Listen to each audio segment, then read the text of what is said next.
All right. I think we should start. Good afternoon, everyone, and welcome to ODI Global for this annual conference that is being co-organized by ODI Global, SOAS, the Center for Global Finance, and AERC, the African Economic Research Consortium. And the theme of the conference is a broad one. It's global finance amid geopolitical fragmentation, implications for emerging markets and developing economies.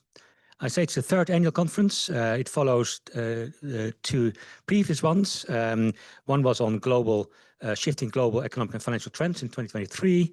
And last year we had a conference on China-Africa relations. And the partners in crime working on this together are Professor Hong Bo, who is from SOAS, the Center for Global Finance, and also Victor Morinde, Professor Victor Morinde, who is from the AERC. And I'm also linked to the Center for Global Finance when Professor Victor Morinde made me a professor of practice at SOAS, University of London, Center for Global Finance. It's an interesting and broad topic. Why this topic? I think geopolitical fragmentation covers a wide range of areas. I mean, different people may say about different things, like the fallout from the Russia-Ukraine war, or the imposition of trade barriers for political reasons, such as the fallout between China and Africa, China and the US, or the sort of the new tariffs and new restrictions on investment for national security reasons. I'll just highlight two or three trends before I hand over to the other speakers in the introduction. If you look at sort of UNCTAD data, data by the IMF, by the World Bank, you do see shifts happening in global finance. So in FDI, for example, foreign direct investment, we do see a gradual fragmentation along geopolitical lines. So there's more concentration of FDI in geopolitical groupings and also in particular strategic sectors. So we do see that value chains are and critical minerals and trade barriers are affecting not just trade, but also global finance. There's cross-border external positions have shifted as well, particularly after the global financial crisis, of course, and there's fewer capital flows going across borders, and partly, of course, there are many reasons, but partly it's also because capital account restrictions have increased. Portfolio flows are also not immune to geopolitical tensions. There are estimations that if the geopolitical tensions increase, and the IMF have some ways of doing this, of measuring this, that portfolio flows are substantially decreasing between these countries. And that's cause of concern for all of us. Currency use. There are also shifts there happening. The use of the renminbi in international trade is increasing. Maybe it's reflecting just a more important position in the world economy. And of course, the use of the dollar and the euro is still large and sort of stable. But there are things are happening. Of course, Russia being reallocating their foreign reserves in different currencies as well. In payment systems, we do see changes as well. There's for example, Chinese cross-border interbank payment system has expanded rapidly, and new sanctions have also led to shifts in patterns of currency invoicing in external trade of, for example, in Russia. But there are also other payment systems are on the rise in various regions, including also in Africa. Remittances are also affected by geopolitical tensions.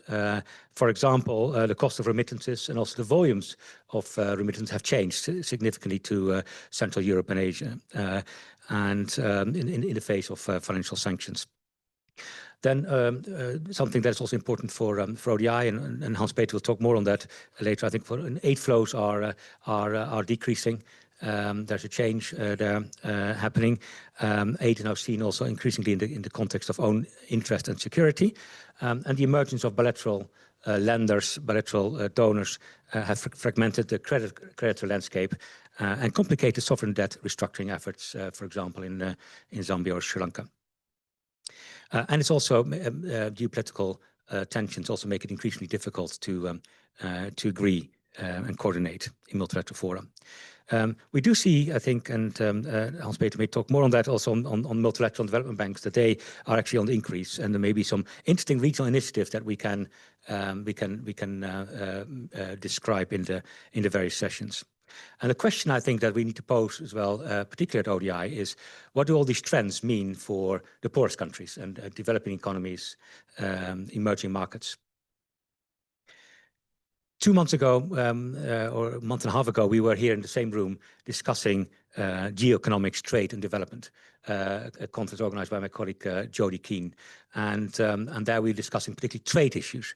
I think now is the time also to think about finance issues. And we do that in the form of a range of different sessions. So we have research panels, we have policy panels, we have fireside chats, and we have keynotes on the finance in the new context. And I'm particularly interested in the keynote of Colin Buckley today, later the managing director of BAI. And I've been at ODI for 25 years, and I think you've been at CDC and BAI for some time, and we have seen rapid changes. But now there's a new context, and I'm interested to see how the new context will also affect development finance institutions like BAI. We will be discussing topics such as shifting capital flows, the role of bilateral and regional initiatives, mobilizing private finance for development, and the role of policy in a fragmented world. So how can the poorest countries navigate this new world? So I'm particularly pleased about today and tomorrow's conference, that we can discuss all of these issues.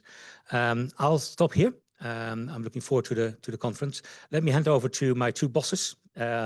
First, I'll hand over to my boss at SOAS, who is Professor Hong Bo, and then to Hans-Peter Lankers, who is Managing Director at ODI. Over to you, Hong Bo. Okay. Good afternoon, everyone. It's really good to see so many friends here, and you are all welcome. My name is Hong Bo. I am AXA Chair in Global Finance and also the Director, Center for Global Finance at SOAS, University of London. So it's a great pleasure for me to work with Dirk and co-organize this conference. And this is much needed, timely topic that we can explore. And also, I think the conference, Dirk, you hosted this, you are hosting this, which provides us with the opportunity for us to enjoy the ODI's new building, office building and facilities. And I have never been here before today. So finally, I hope everybody enjoys the intellectual contents of the conference. And also, I hope you can make some new friends. And thank you very much for coming. And thank you. Thank you, you very much. And in this triumvirate of what Dirk Willem calls bosses, but Dirk Willem has no bosses. Welcome from my side here on the part of ODI, in particular for our co-hosts, SOAS and AERC. It's great to work together in this way and to keep that tradition up and continue with it in the future. I also want to say welcome to our high-level speakers, to Colin, it's already mentioned, Colin Buckley from BII, and then tomorrow our keynote speaker, Tara Collier from Keynote. I'll spin on a little bit, just because it's such an interesting topic from what Dirk Willem has said. Do we have geopolitical fragmentation? What is the impact on global finance? Do we have a crisis? Is this becoming a financial challenge? And so those topics that you will be discussing over these 2 days. We have this cutback in ODA, and it's from traditional sources, and it is quite extreme, and it causing has extreme consequences in many different places. So the cumulative impact over 2024 and 25 is estimated by the OECD somewhere in the order of 25% compared with ODA in 2023. There will be follow-up impacts in 26, 27, in various ways. So we can expect a cut of something on the order of 60, maybe $70 billion annually in ODA over that period. And it's shifting.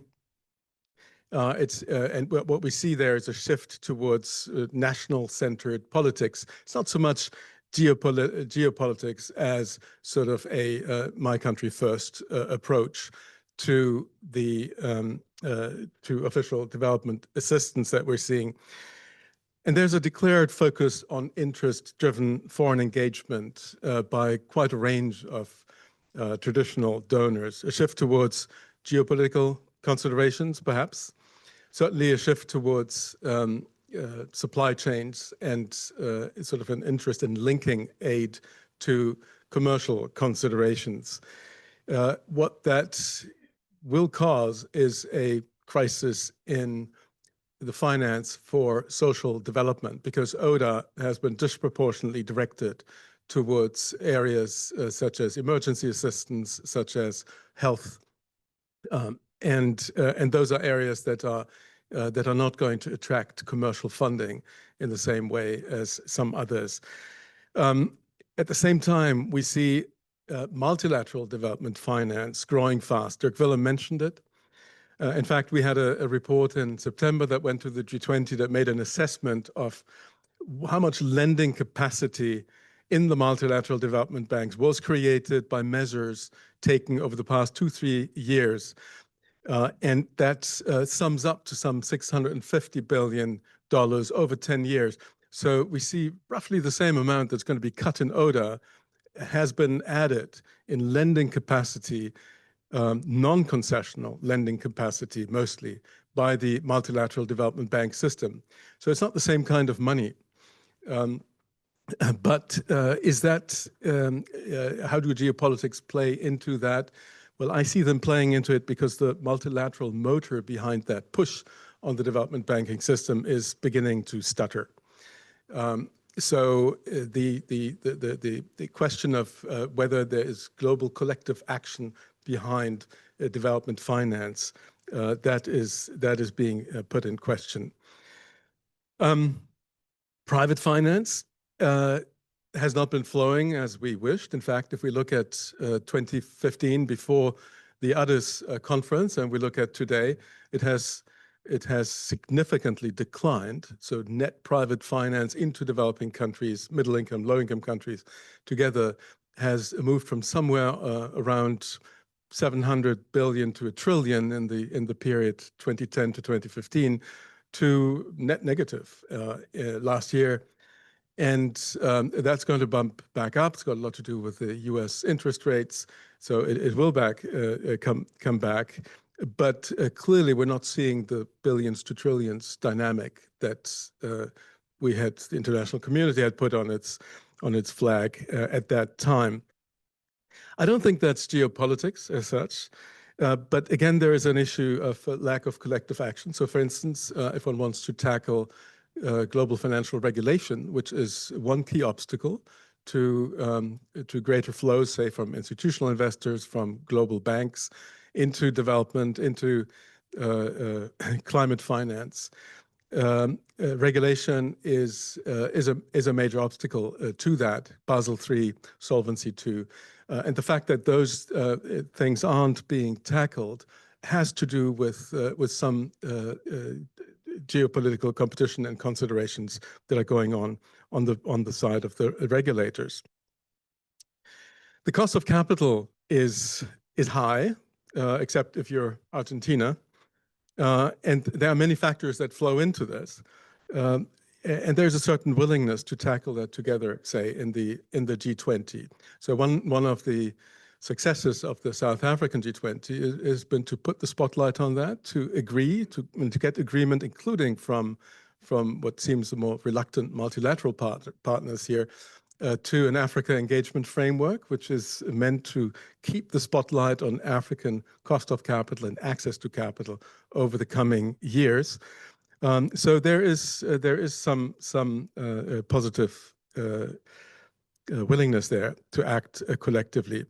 And then in that context, the stress on debt which has clearly increased over the past few years, probably lessening slightly right now because interest rates are coming down, because the dollar has weakened.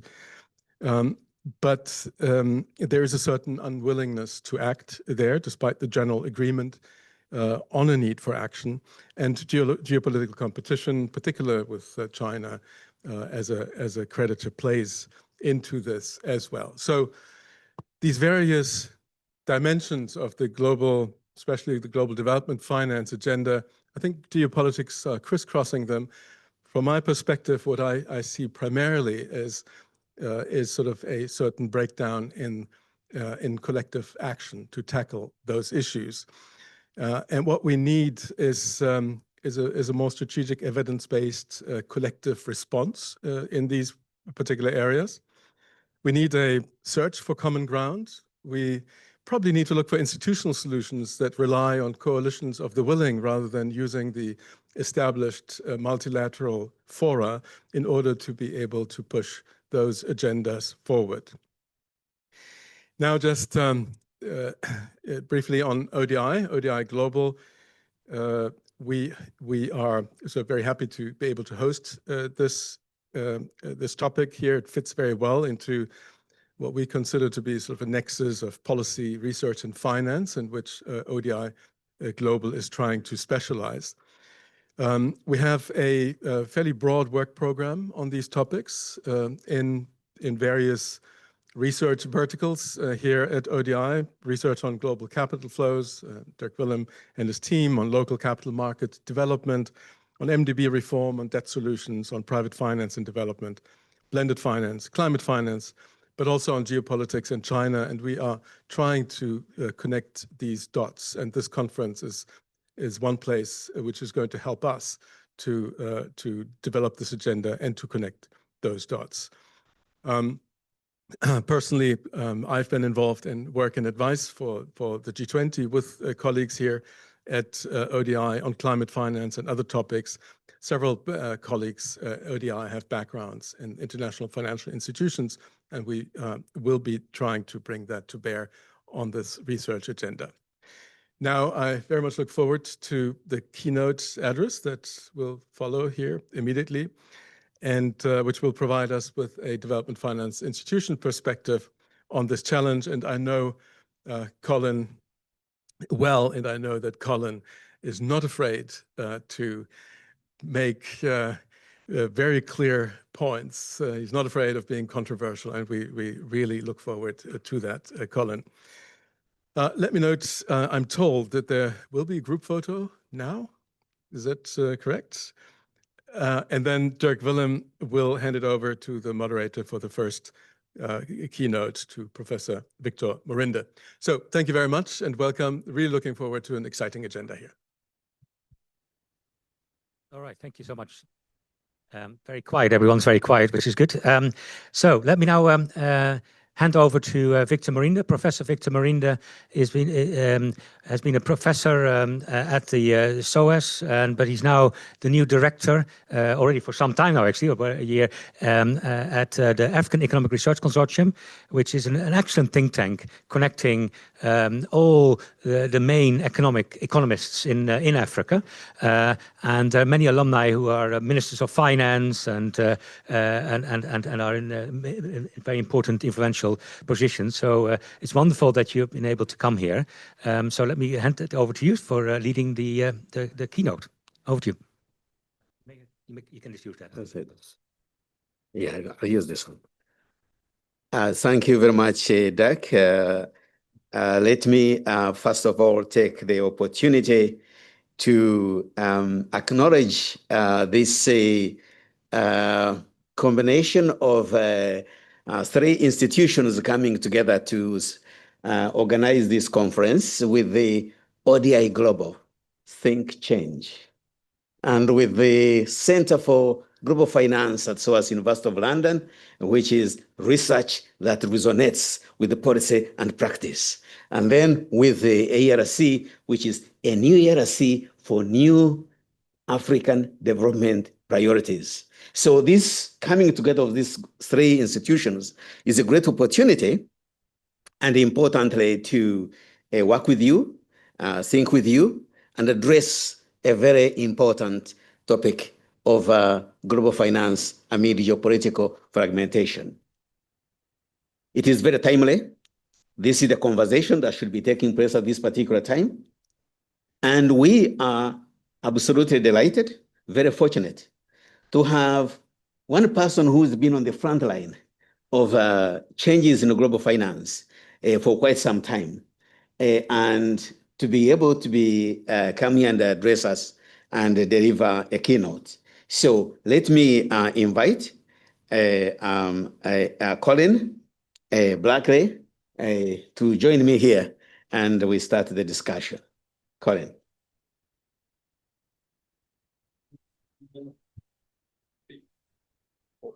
Okay. So let me you say. Sorry. Okay. Colin summary. Yes. As I mentioned, Colin is very highly positioned to be able to speak about this financial fragmentation across the world, because he has lived through the experience of some of the global changes that led us to this position. He brings very rich experience over time on the front line of global finance, and having previously advised leading governments, for example, the Prime Minister of Georgia, on economic reconstruction after the 2008 conflict.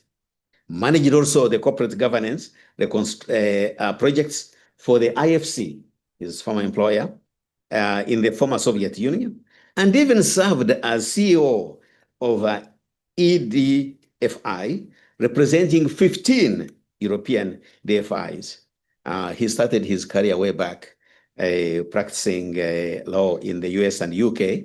Therefore, it's a global dimension of what happens around the world and in the law as well as in finance, advising on issues like cross-border transactions, including actually they mention against your name, the 1 billion internet transaction. So these activities give him about 360-degree view of capital flows around the world. Please, ladies and gentlemen, please join me in welcoming Mr. Colin Buckley to deliver his keynote. So thank you very much for that kind introduction, Victor. I don't know who is responsible for the title of this conference, whether it's Dirk or Hans-Peter, but it is one of the most ambitious titles I've ever seen. And if you are asked to speak to this title, perhaps one of the most intimidating. But I have decided to embrace that ambition.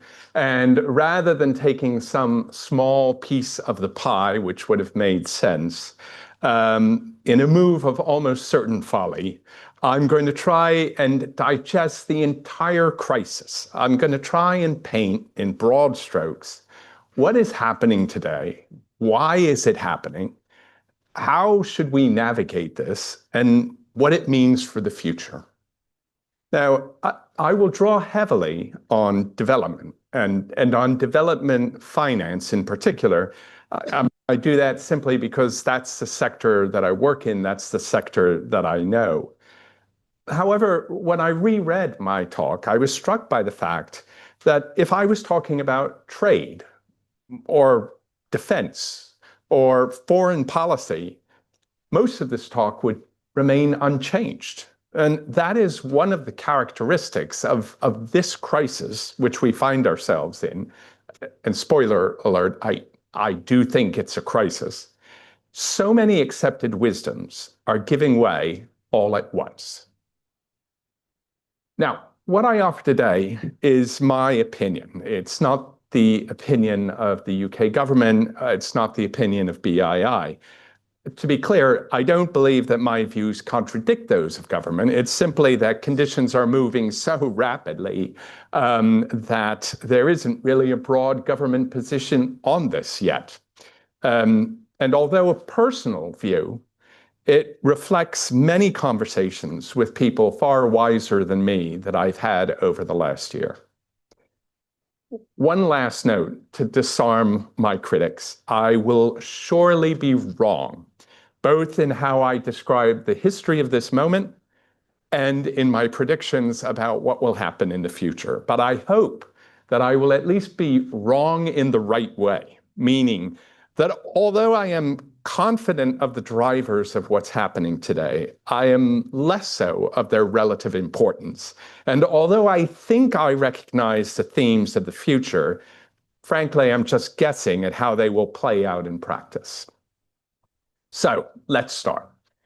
What exactly is going on?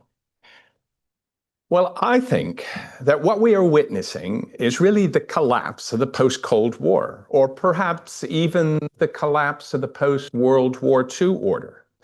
Now, to some that may sound extreme, but I really do believe this is no mere realignment. This is not an evolution of a model. It is a replacement. And as we look around, we see that collapse played out in redefined economic, defense, and cultural interests, in the rise of national interests that you spoke of, the rise of pluralism, in a retreat from Bretton Woods institutions.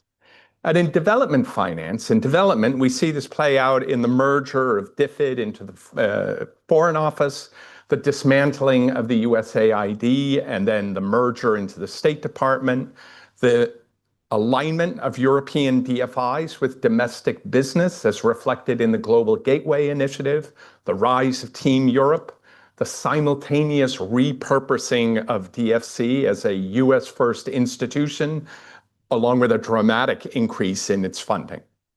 In the financing world surrounding development, we see similar fractures, the unmet promise of impact investing, banks abandoning climate commitments, the demise of ESG investing, and even then, slightly further afield, we can perhaps discern similar shifts in the decline of capital flows to developing countries, the strictures of Basel conventions, the departure of international banking from Africa.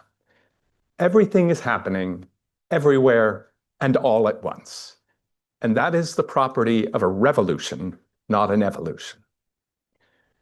So then, if we find ourselves in the midst of a crisis, why did this happen?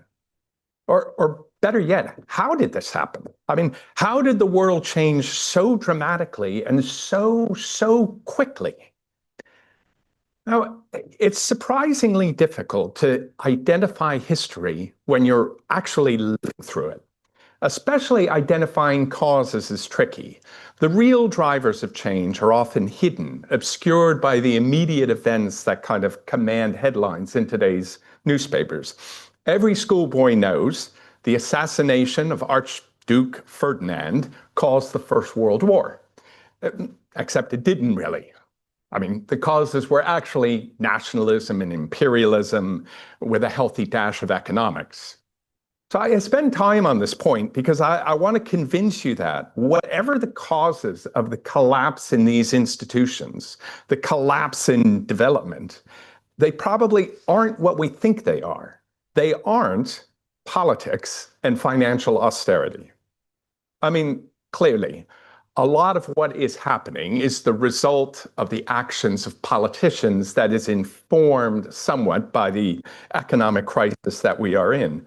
But they are causes only in the elusive way that the bullet that entered Ferdinand's skull is the cause of the First World War.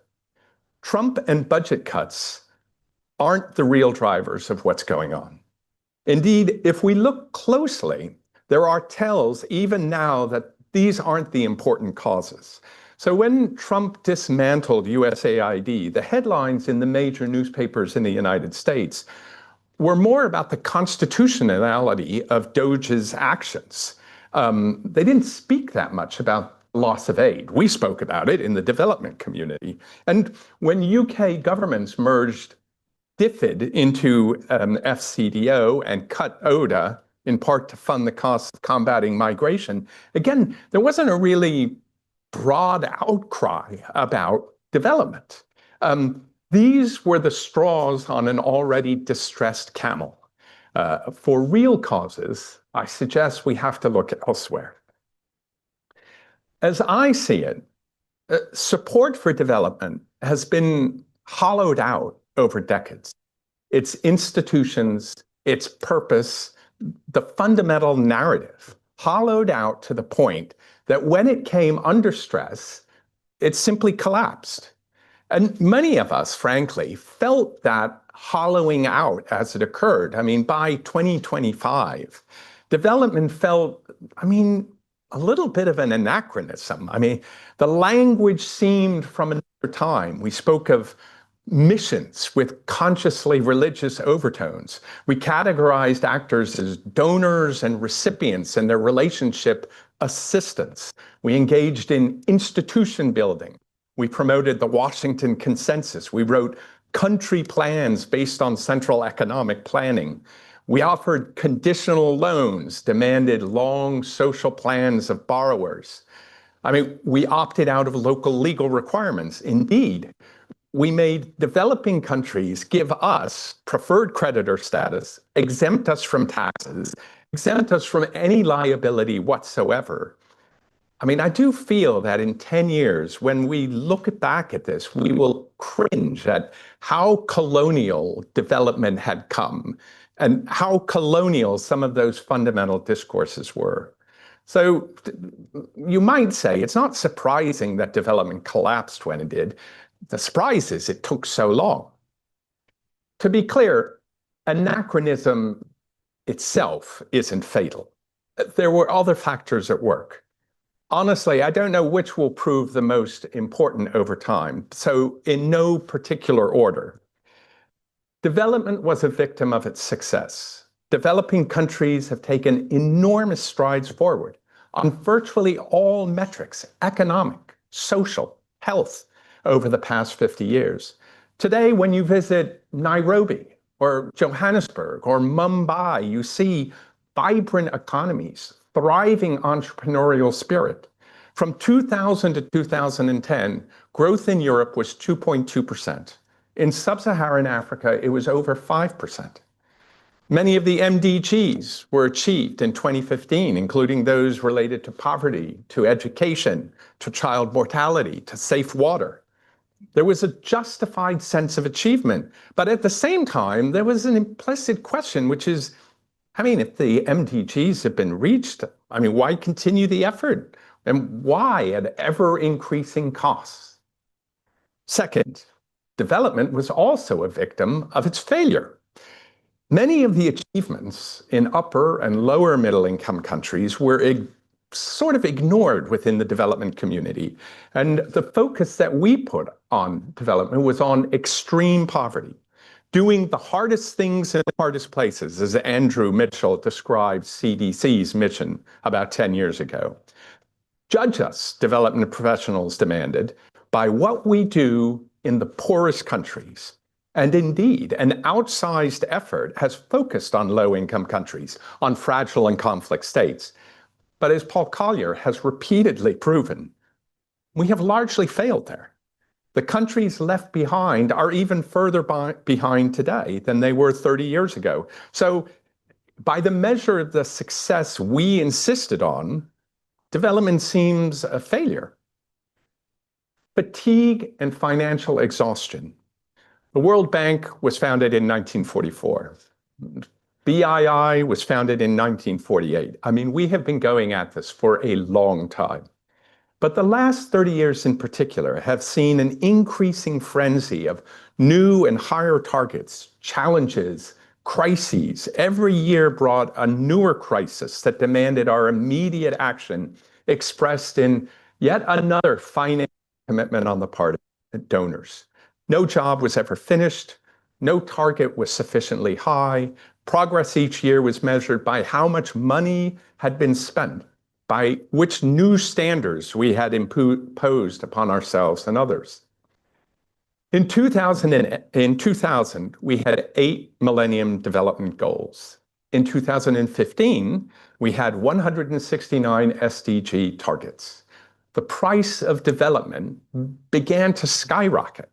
Development funding had to fill the gap in African health financing, estimated to be about $30 billion a year. Financing gap for African infrastructure is $100 billion a year. The cost for developing countries to address climate change $350 billion a year. The World Bank's last estimate for Ukraine's reconstruction, $500 billion a year. The financing gap to reach the SDGs in developing countries is estimated at $4 trillion a year. Global annual ODA probably peaked in 2023 at a little over $200 billion. So in the face of such extraordinary summaries of needs, many, especially politicians, became convinced that the task of development had turned futile. We could never satisfy those requirements. There was a preference for short-term over long-term. Budget cycles, KPIs, election cycles, they all meant that development was aimed at producing results in 3 to 5 years. And this led to pernicious outcomes, especially in health, where standalone systems like PEPFAR were developed to absorb development funding in preference to investing in government institutions that were longer term and more difficult to compile KPIs and project budgeting for. And the collapse of PEPFAR has starkly highlighted the cost of that approach. So development started to get ever more divorced from reality. New initiatives had to be accomplished on unrealistic timescales. Donors pledged money that they really knew they wouldn't fund. Only 18% of the SDG targets are on track to be met.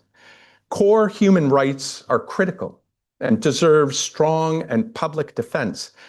But all human rights become suspect of a little bit of fantasy when the UN announces that people have the right to safe water in countries where there is none, the right to secondary education where literacy is 25%, or a right to a living wage in a country where neither the public sector nor the private sector has the money to pay it. 10 years ago in Addis, for example, we announced that private sector mobilization would drive the next stage of development. And everyone focused on blended finance, on guarantees, first loss provisions, investor desks were set up. And 10 years later, as Hans-Peter put it, FDI to Africa had actually decreased. Now, some are seeking new promissory routes to mobilization. And I applaud that. And I know we will talk about those. The IFC's CLL program is remarkable. At BII, we have done various startup platforms to try and mobilize money. But there is a fantastical tone to many in development who, seeming to ignore everything we've learned over the last 10 years, simply repeat the claim that mobilization will fill these massive funding shortfalls. Insanity is doing the same thing over and over again and expecting different results.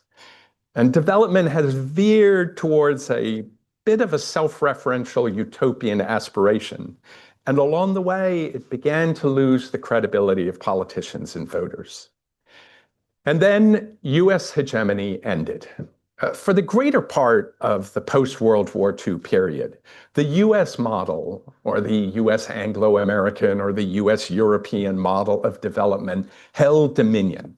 I mean, the Soviet Union briefly provided kind of a weak alternative, but after the fall of the Berlin Wall, the Washington Consensus really reigned supreme. And in 1997, President Clinton could credibly speak of the US as the indispensable nation. And in this period of hegemony, development institutions could drive their own success, and they did. But today, we have a tripolar world, at least, maybe more than that, US, EU, China.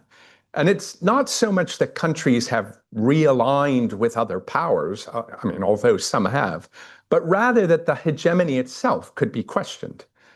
And when questioned, parts of the hegemony, including development, struggled to fashion answers. And eventually, I mean, not even developing countries would defend development.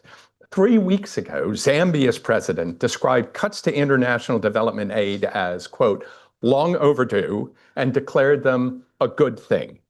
For years, Countries acquiesced in development institutions setting priorities through conditionality, program design, country plans.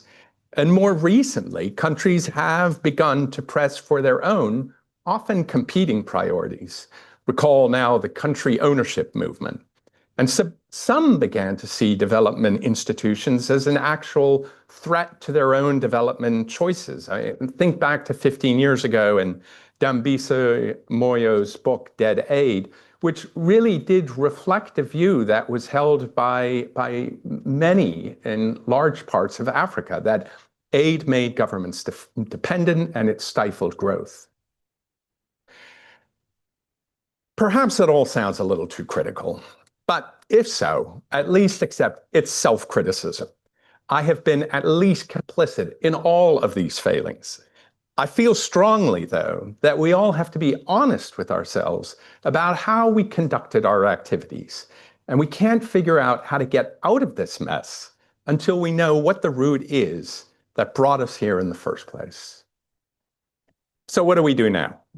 Which fires do we try and put out? Where do we concentrate our assets, lay our bets? When paradigms shift like this, and they are doing that, it's difficult to discern clear routes of passage. So better, I would say, to settle on a few pole stars of principle and steer by them. And I will suggest 3. The first is to stay true to the humanitarian purpose of development. The pendulum does deserve to swing towards national interest, but it threatens to move too far. I believe that countries, their voters, their taxpayers are still committed to assisting those in less favored circumstances.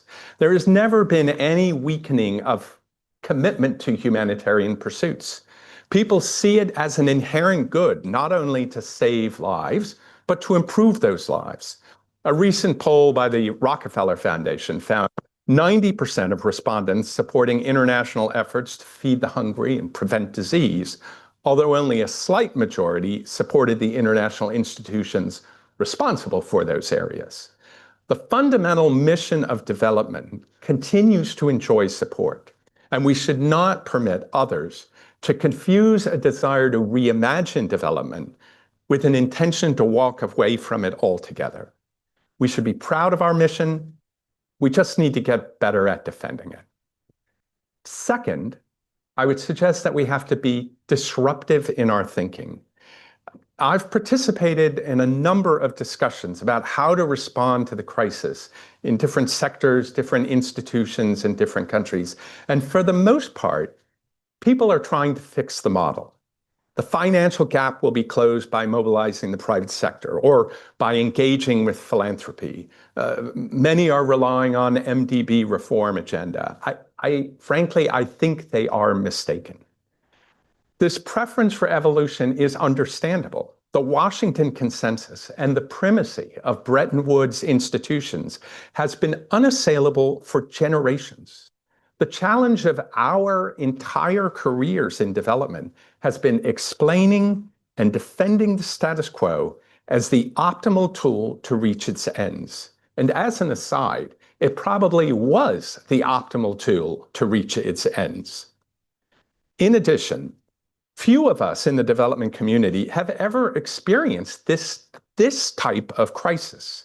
To my mind, no institution and few, if any, initiatives have ever before really been shut down.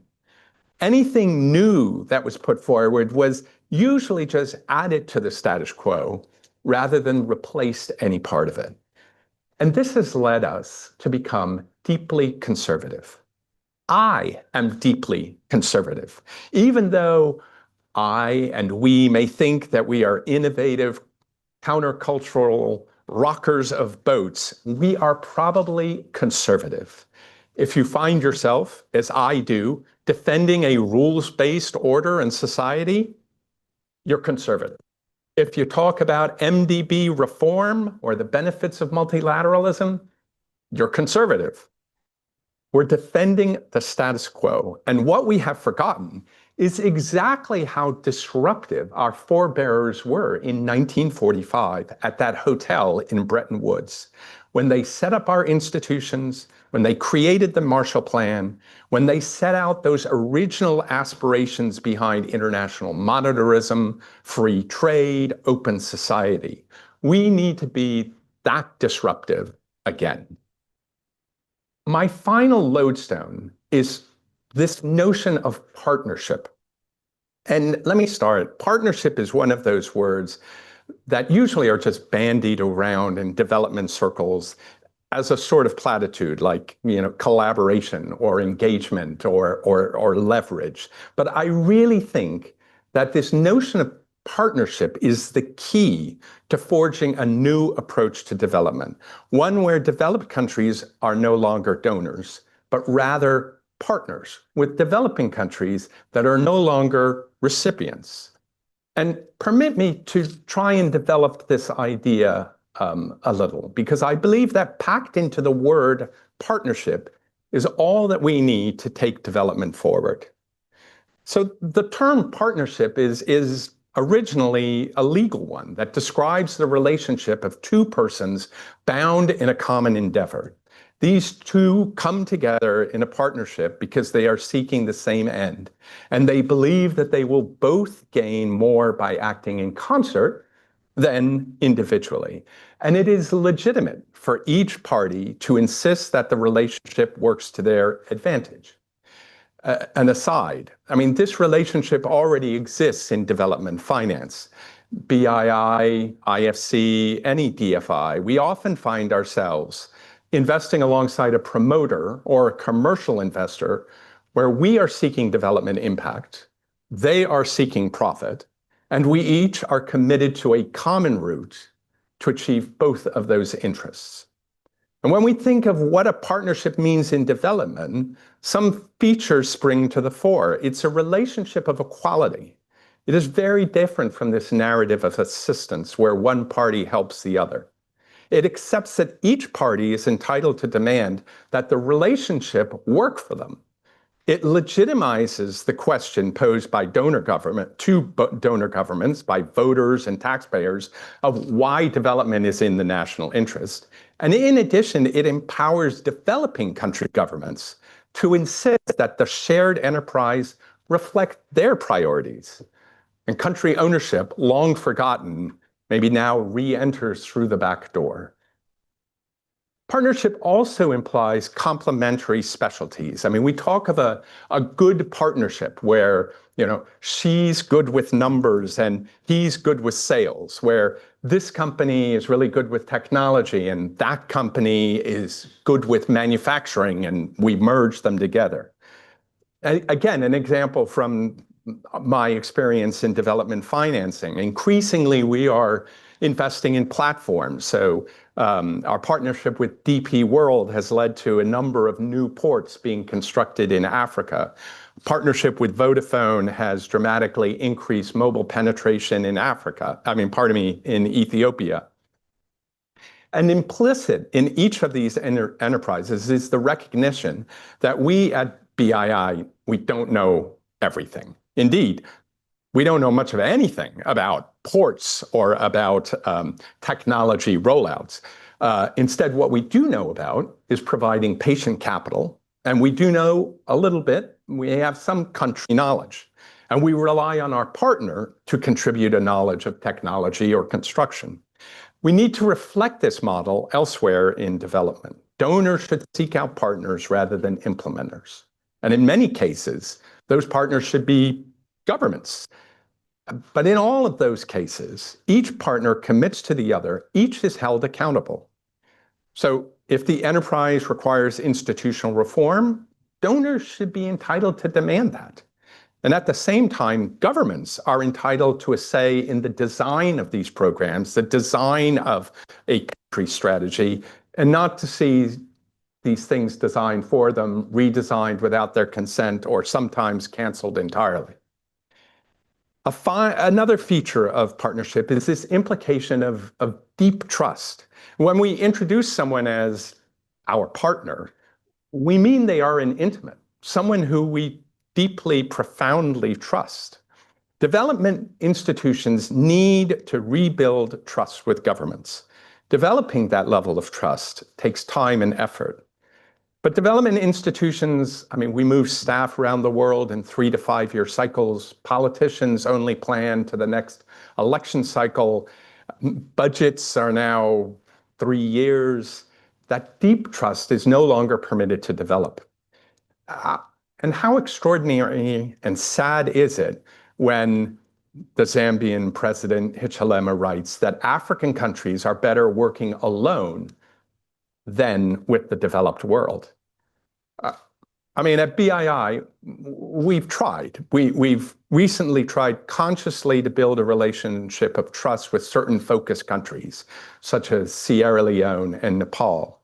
And that requires us to take a long-term horizon. By long-term, I mean 10 to 20 years. But we should have done it a decade ago.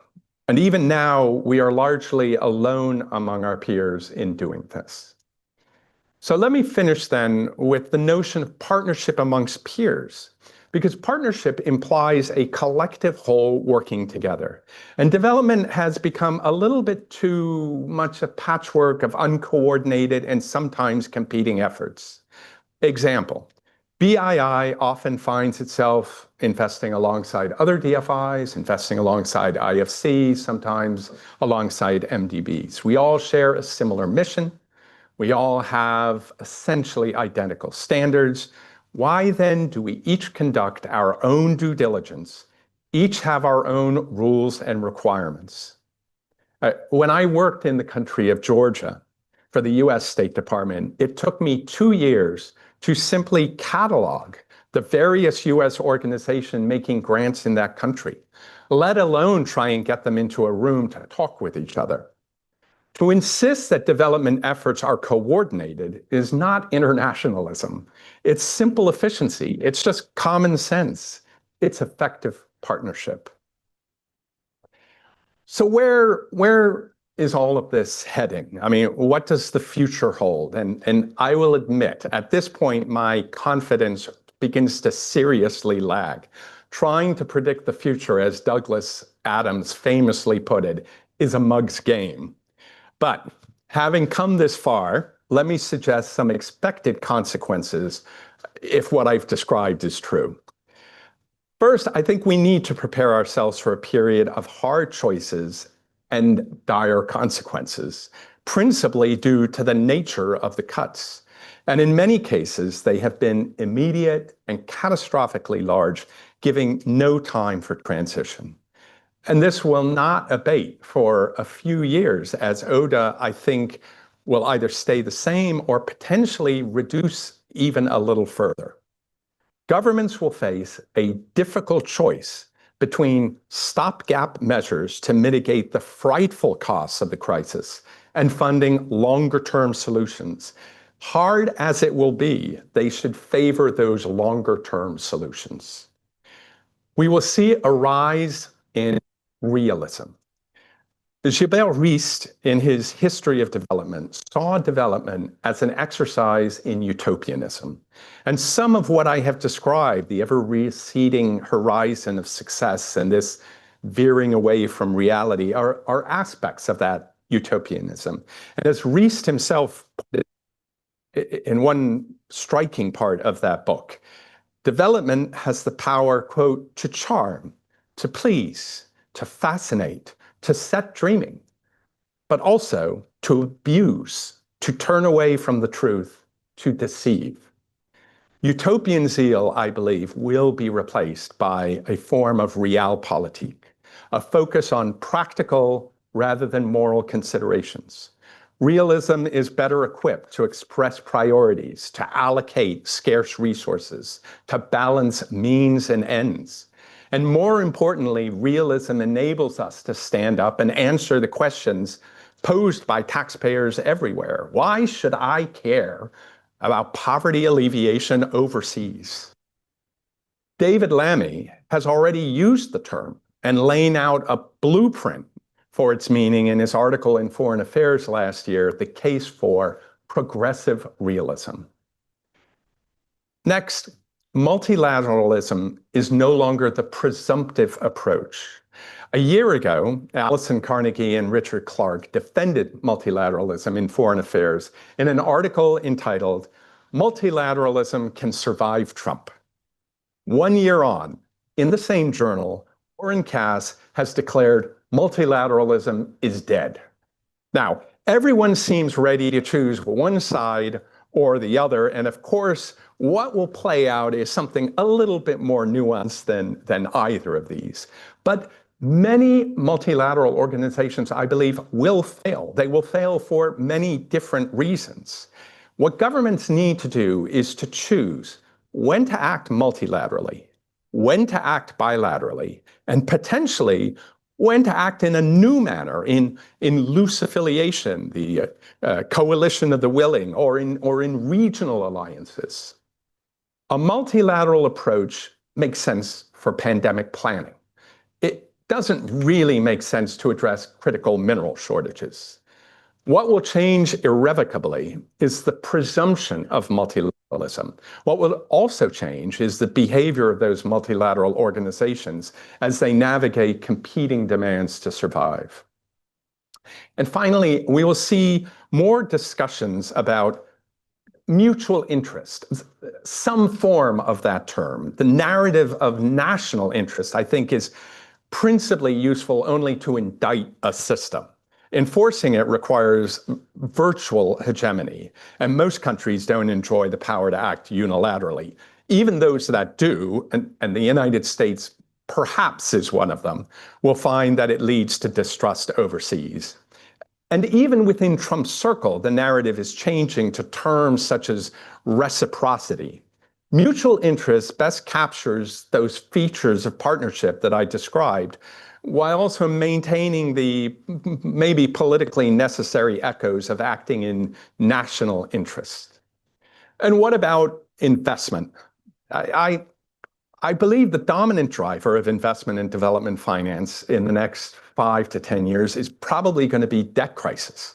African countries have refrained from debt default because of reputational concerns.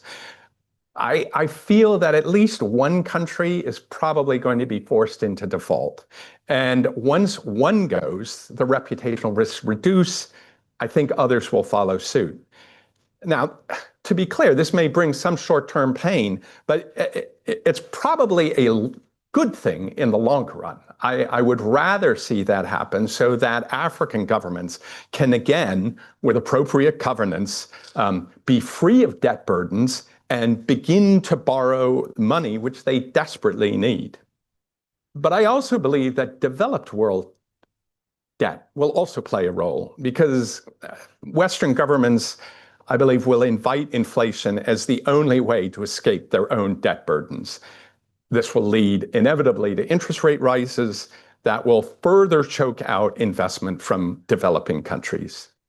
Mobilization efforts will focus more on local money, on local capital markets, pension funds in particular, over, I think, the unmet promise of international institutional investors. Just one final addendum. When I rehearsed this talk in front of my teenage daughter, she told me it was sad. For her entire life, she said, she had had to put up with listening to me go on and on about development, about its noble mission, its willingness to overcome every difficulty, the enormous difference it had made to millions of lives. Was I really now saying, she asked, all that was a failure? That, as she put it, is just plain sad. So let me finish with what I told her. I struggle to imagine any human endeavor that has had a greater positive impact on lives than the global pursuit of development over the past 50 years. I am certain that it will continue. Why? Because humans are not solitary animals. We are ill-suited to isolationism, national or otherwise, despite the rhetoric of politicians. Rather, stitched into our DNA is the need to work together, to work in groups. We rejoice in the fortunes of others. The work of development is in our very nature. The pursuit of a better world, not only for ourselves, but for others, I told my daughter, is a noble cause. And hear this, that pursuit will endure. That pursuit will flourish. Thank you.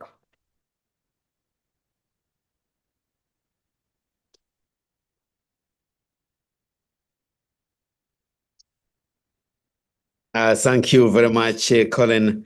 This was absolutely fundamental.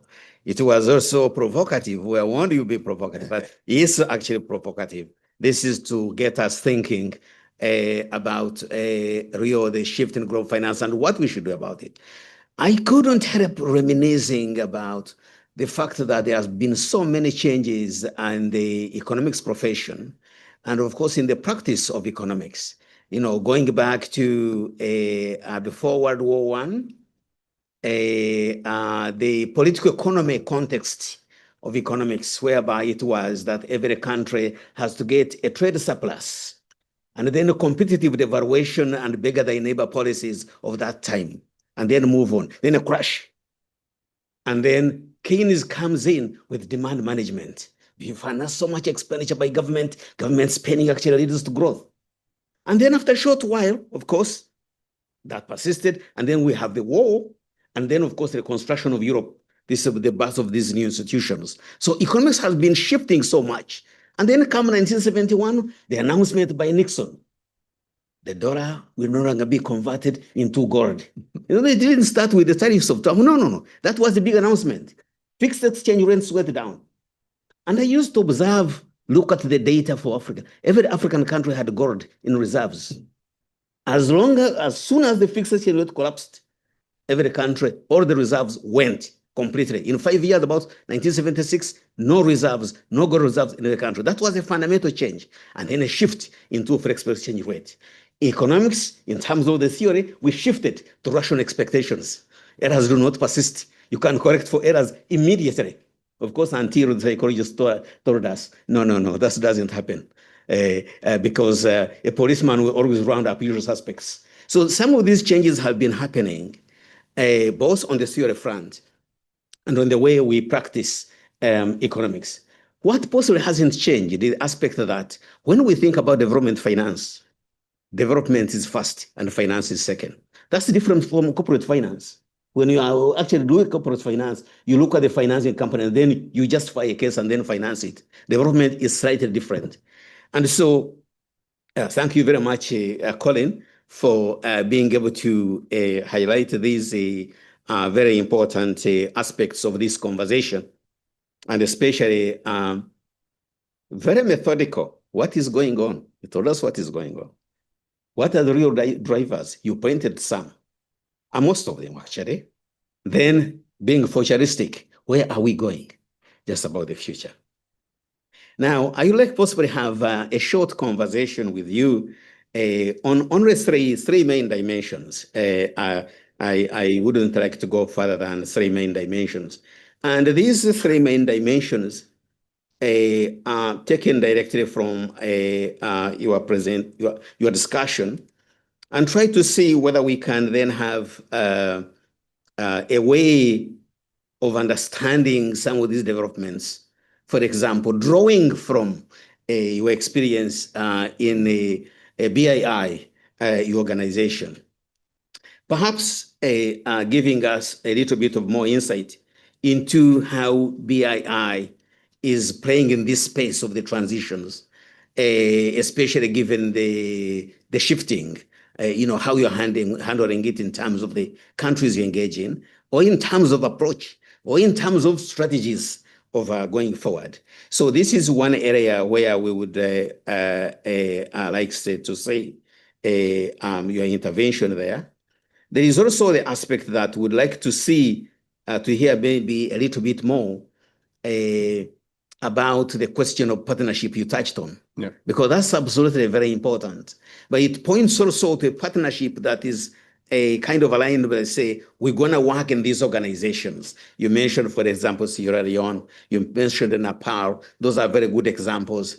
okay, and try to see, okay, how are you going to work with the institutions in those countries? Okay, given that, of course, most of the other international organizations are pulling out of Africa, for example, okay, and how are you going to start a narrative? And is it BI going in its own or with other institutions, okay, at the same time? To highlight some of these issues, and then we can go and get some further conversations from the floor and also from online. Our online participants, if you are participating online, please get ready with the interventions and questions that Colin can shed light on. Colin, thank you. Great question. I mean, let me start because I really think the UK government should be applauded for being one of the few governments that is not succumbing to the attractions of using development for geopolitical ends, or at least not development finance then for geopolitical ends. So, I mean, many of my European peers are really struggling with the desire to show that the money that they invest is not only creating impact overseas, but is also creating economic benefits domestically. The UK government has not asked that of us in any way. So in that way, we are really quite different, and I feel protected in a way around a lot of that.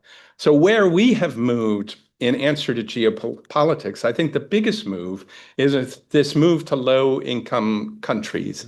And I mean, a large part of that move is that's where the development, I think, the most development impact you can have, because you can have not only the impact of your individual investments, but you can also create market impact in a way that we probably can't create any longer in Nigeria, or certainly not in India. But I think it's also true that there's a political dimension to this, and a lot of politicians believe that investing in the poorest countries will somehow be linked to migration. I mean, the data really is not there, but there is this sense that there's a political dynamic. So I think the shift, our big shift to low-income countries and the hardest places is probably the biggest answer to geopolitics. And I'd use that one because I think that's the one to answer your second question, because when I joined then CDC a lifetime ago, I mean, we did not talk with governments. I mean, it was a house policy that we would not take a meeting with government. We didn't do that. We did private sector. DFID did governments. And so as a result, whenever we were looking for partnership or collaboration, we were looking for like other investors or other DFIs. I mean, that world is completely over. And especially in these focus countries, the way I like to put it is we want to do everything.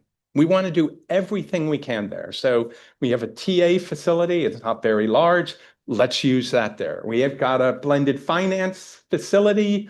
Let's use that there. We've got a country, people in Africa. Let's make sure that they are involved.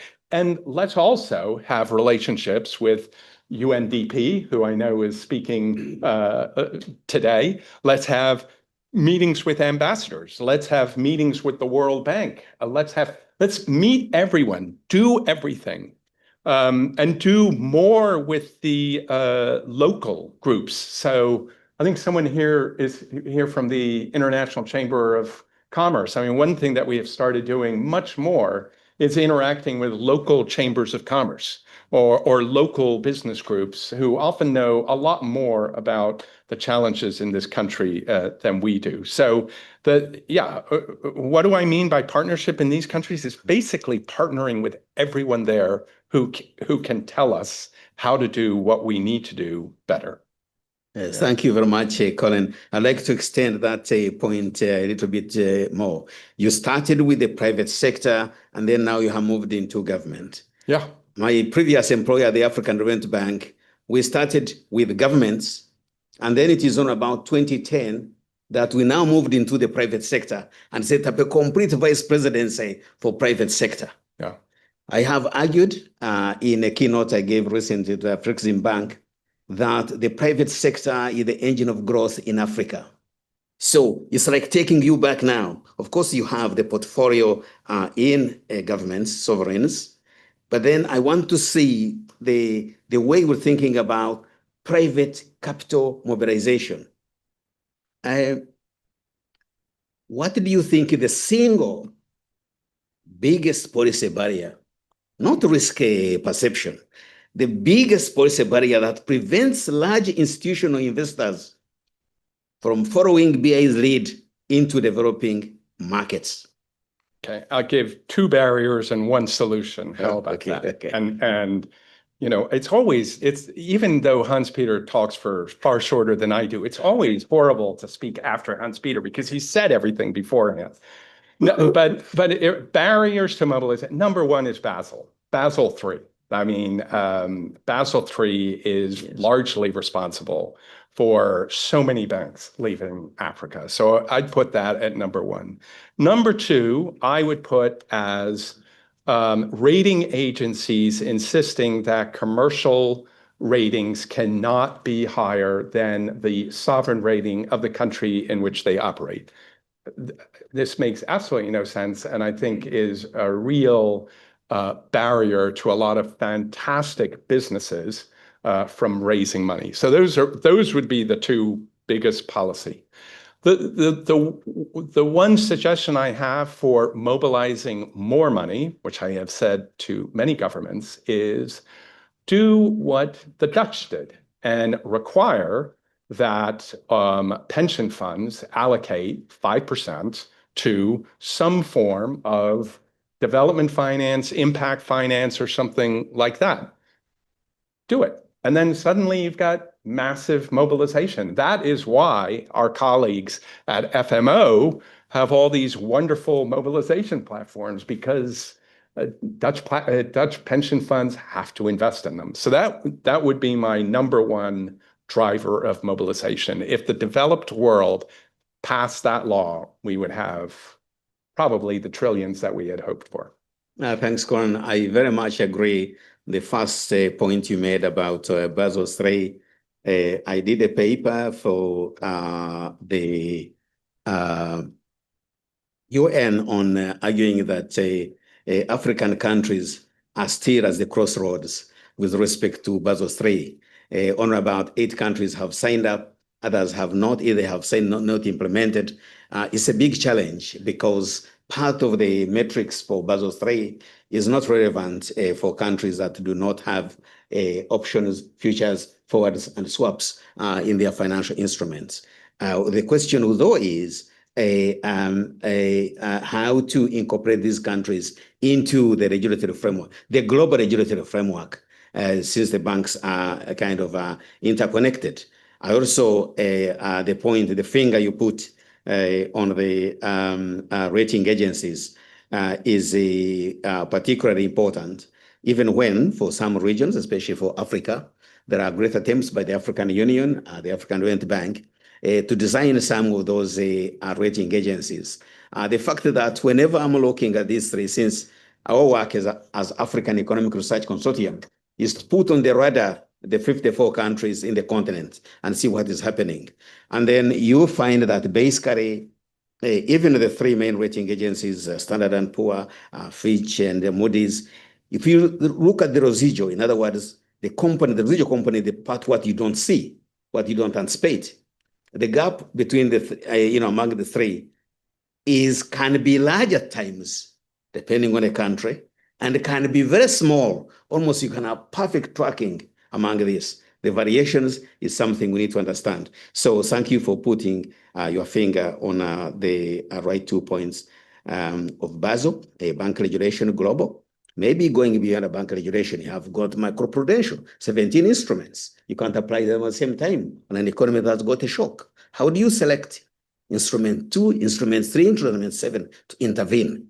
Those are the challenges of the economics profession, which keep policymakers and central bank governors awake. Okay, let me now turn to you, ladies and gentlemen. I'm sure, because I've seen people scribbling some, I'm sure that you would like to weigh in. Please put up your hand, mention your name and affiliation. Let me sweep like this. So I've seen Richard and then the lady here. So let's take so I'll take a couple of these questions and then give Colin a chance to lead the discussion. Richard, please go ahead.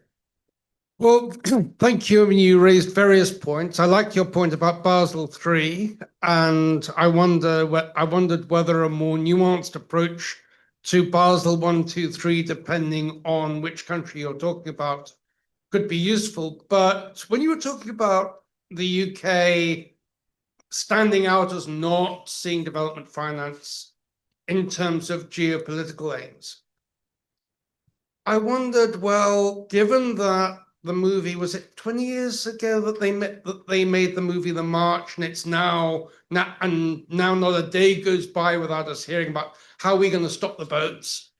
The only country that has actually stopped the boats is Australia, which is blessed with massive wealth and a small population. If the UK spent the percentage, spent the kind of money Australia does, it couldn't spend money on domestic concerns. So do you, Trump has still not finished his wall. Frontex, for all its efforts, they're not keeping the march out. I wonder whether we're reaching the point that development finance will be seen as an effective means of stopping the boats. Thank you. And that is Dr. Richard Alexander, SOAS, University of London, since my colleague there, yes. So please, your name and affiliation. Excuse me. Thank you, Sheila Page, ODI. But although I worked at ODI for more than 20 years, I never worked on aid. And I really think that you have taken a very distorted view, because of your own background, of what the relations among countries in the world, both developing and not developing, are. It's mainly, it's about trade. It's about other sorts of interest. It's certainly about defense. It's more and more about security. And I think that development finance is, in a sense, catching up to some of the things that the rest of the world has been talking about and thinking about for many years, in terms of the relationships of a combination of self-interest, a little bit of non-self-interest, a little bit of international friendship, whatever you want to call it. But there's nothing peculiar about the way development finance is or is moving. What's peculiar about it is that it is so unimportant and that you've put so much weight on it. The second point I would like to make is that partnership, as you point out, is a legal concept. And it's not just about having common aims. It is about having a contract that requires both or all the parties to do certain legally required things. That's why I've never wanted to use it in the sense of donors and recipients, or even among donors, because it's never been a partnership in that sense. Which brings me to, in a sense, the most fundamental point you made about the radicalism of Bretton Woods. Yes, it was radical. It was radical because it set up international rules for the first time. They were limited. They were on only some things. They were never universally adopted. But that was the radicalism of it. And that is so that in a sense, to say that the rules are conservative is wrong. It's setting up international rules, accepting constraints on so-called policy space, whatever that may be. That is what was radical, and that is what we have gone against in the current things. And I don't know how we can address that, not just in finance, but in all the other relations among countries. Yeah, thank you, Sheila. Let's take another. Can I? Oh, okay. The two. I can't hold more than three things in my head at once, and I've got 5 written down. So can I just take these two? Yeah. So, look, Basel is a Basel is a difficult call, because on one side, it chokes off money to the developing world. On the other side, it is designed to protect us from a replay of the 2008 financial crisis. So it is very hard to persuade Treasury departments to kind of adopt something else. We have tried. I think it's a noble cause, and we will continue. The migration, I can't opine on migration, but I think when I said that I didn't think that I thought the UK government was not taking a geopolitical stance with development finance, I wasn't saying that perhaps they've given less money to development finance because of migration. I really don't think that they are using development finance at the moment to address migration. No, I guess we would have to disagree. I mean, talking with them every day, I do not hear this. I testified in front of the International Development Committee on migration, and we talked through this. I really don't believe at the moment that they're using development finance to reduce migration. If they, I'm sorry, no, that's not development finance. That's the movement. Yeah, we'll have that's what I said. I'm not talking about the amount of money that they're giving us, but the money that they gave development, they are not asking that money to be used to address migration. That's my sense. Okay. Okay. Look, let me start with rules-based order, because I'm a former lawyer. I'm all for rules. What I'm saying is that if you are defending the rules-based order, you are defending the status quo. I'm not saying that we should not defend an order that is based on rules. I'm saying we should, when we say I'm for the rules-based order, we're talking about the status quo. So maybe we talk about this later. Yeah, I mean, partnership is a legal concept. I mean, yeah, it was created in the 16th century, but really, when I introduce, my fiance as my partner, I'm not making reference to a contract. I think the term partnership has grown, and I think there are many different aspects of that notion of partnership, of equality, and so forth that we can, play out in development. But look, at the end of the day, it's a metaphorical trope, and maybe it's like reached its natural limits. I think it's useful. Yeah, thank you, Colin, and thanks, Richard and Sheila. I'll take two, in the interest of time, two more questions, and then I can close. So, Peter and the gentleman there. So, yeah. All right. Yeah. Please be concise. Your name and question. Thank you very much. My name is Peter Quote from University of Ghana. Thanks for the thought-provoking presentation. In speaking about geopolitics, I didn't hear you speak about China, Russia, and Africa.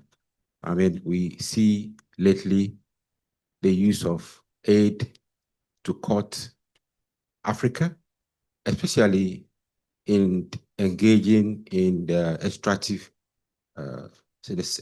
sector. In other words, tying aid to extraction of natural resources. I didn't hear much about this kinds of geopolitics that is happening. Can you throw a bit more light on that? Thank you. Thank you, Peter. Let me take the final question from Yusuf. Microphone.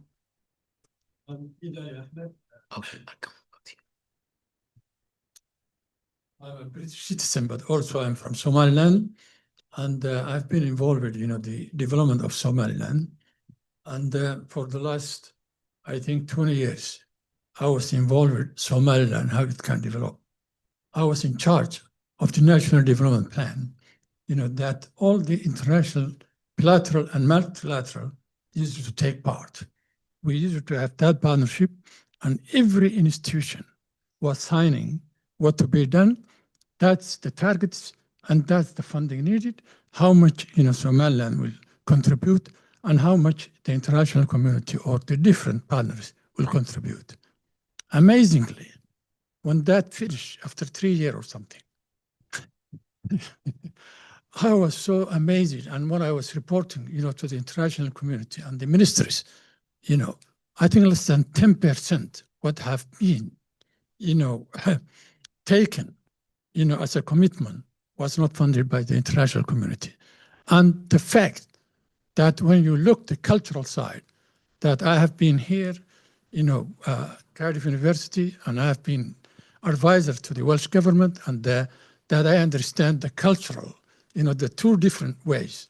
And then communicating with my partners, international partners, it was exposed, that the commitment was not honest. One thing Professor Colin talking about is the partnership. What do you mean by partnership? I was lecturing, about partnership in different ways. And there are different levels you can take that partnership. Then when you say exactly you said, there is a deep interest or deep level of trust of partnership. How can we achieve that? How can we achieve that? Just the final one. Yeah, please, and brief. Hello, I'm Leo from KGCP. My question is up to you. Thank you for your speech. I really liked it. If we look at how the Marshall Plan and the early development banks mobilized capital, it was very much through imagination that was done.